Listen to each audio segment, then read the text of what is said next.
झारखंड में इन दिनों राशन दुकानदार बेहद परेशान हैं। सरकार के कई ऐसे नियम परिनियम हैं जिसकी वजह से दुकानदारों को सड़क पर विरोध प्रदर्शन करने के लिए मजबूर होना पड़ा है।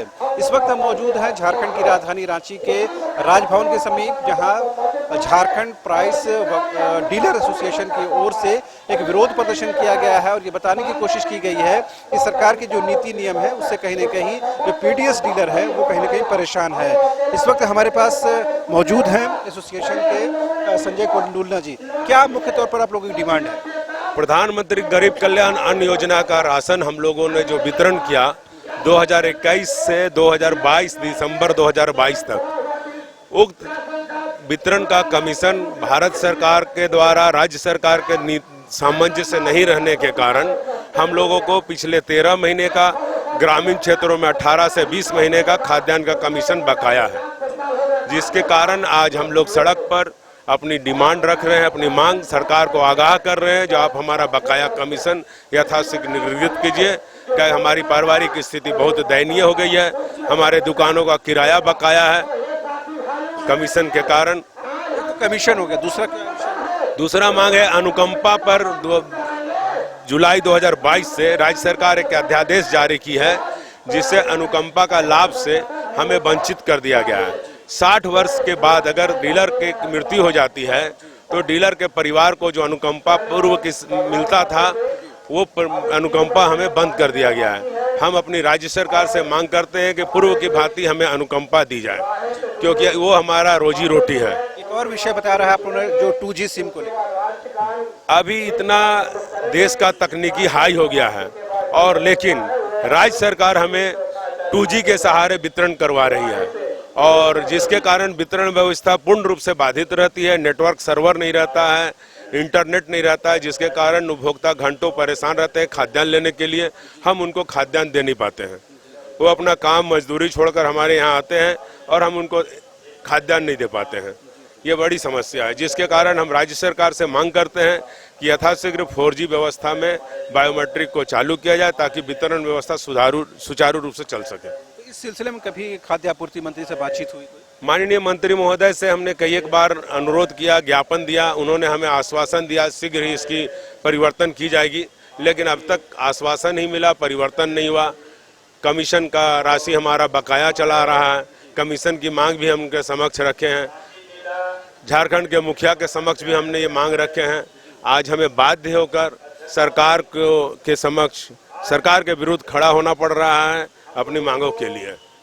पीडीएस एक ऐसा योजना है जिससे घर घर तक अनाज पहुंचता है गरीबों को, तो सरकार इस योजना को लेकर क्या लापरवाह है? अब सरकार क्या करना चाहती है डीलरों से ये स्पष्ट नहीं हो पा रही। हमें तो खाद्यान्न सरकार देती है, हम डीलरों को, उपभोक्ताओं को खाद्यान्न मुहैया कराते हैं, लेकिन जो हमारा पारिश्रमिक होना चाहिए, हम जिसके लिए काम कर रहे हैं, हमें जो कमीशन मिलना चाहिए वो कमीशन हमें प्राप्त नहीं हो रहा। उसी कमीशन का डिमांड के लिए हम राज्य सरकार के पास बार बार अनुरोध कर रहे हैं। आगामी वर्षाकालीन सत्र में विधानसभा का हम घेराव भी करेंगे। अब हम ज्ञापन के माध्यम से माननीय मुख्यमंत्री, माननीय खाद्य मंत्री को हम अपना ज्ञापन सौंपेंगे। इस पर अगर राज्य सरकार अगर निर्णय नहीं ली तो हम आगे भी आंदोलन करने के लिए बाध्य होंगे। आप लोग भी डीलर जी? क्या लग रहा है कि महिलाओं को लेकर भी सरकार बहुत गंभीर नहीं है? जी, सरकार हम लोग के प्रति भी गंभीर नहीं है। जैसे कि डीलर में आप सभी जानते हैं कि पुरुषगण तो है ही, और पुरुषगण घर तो चलाते ही हैं, और जब हमें मानदेय तो मिलता नहीं है तो कम से कम जो कमीशन राशि है वो राशि भी मिल जाती तो घर चलाना आसान होता। आज हर जगह महिला ग्रुप को पहले प्रोत्साहित किया जाता है कि महिला ग्रुप को डीलरशिप मिले। महिला ग्रुप को डीलरशिप सरकार दे देती है और हर ग्रुप में 10 से 15 महिलाएं रहती हैं।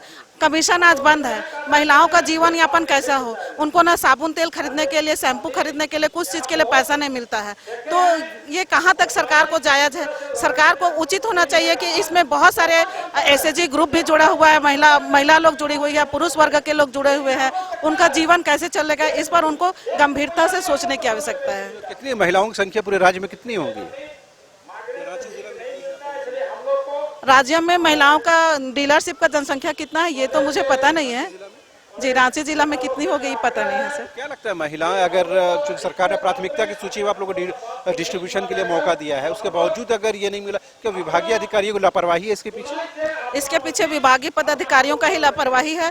और जो आज हमारे बीच में, हमारे समर्थन में, हमारे बीच में आए हमारे हटिया के विधायक नवीन जायसवाल जी और रांची के विधायक सीपी सिंह जी, उन्होंने कहा कि अगर हमारी मांगे, जो मांग है वो मांग अगर पूरी नहीं होती है और जो जायज मांग है, हमारा 13 महीना का जो कमीशन है वो कमीशन नहीं देती है, तो इसका मतलब ये होता है कि सरकार अपने फंड में रख करके उसका इंटरेस्ट बढ़ा रहा है। तो वो इंटरेस्ट के साथ हमें वो पैसा, जो कमीशन हमारी बनती है 13 महीना का, वो हमें दे, ताकि हम अपना जो एसएजी ग्रुप है, जो हम लोग 10 से 15 महिला मिल करके जो ये चलाते हैं हम लोग डीलरशिप, ताकि महिलाओं में हम थोड़ा मोड़ा वो राशि मिल जाए तो कुछ कर सके। आगे क्या लग रहा है, सरकार आप लोगों की बात सुन पाएगी?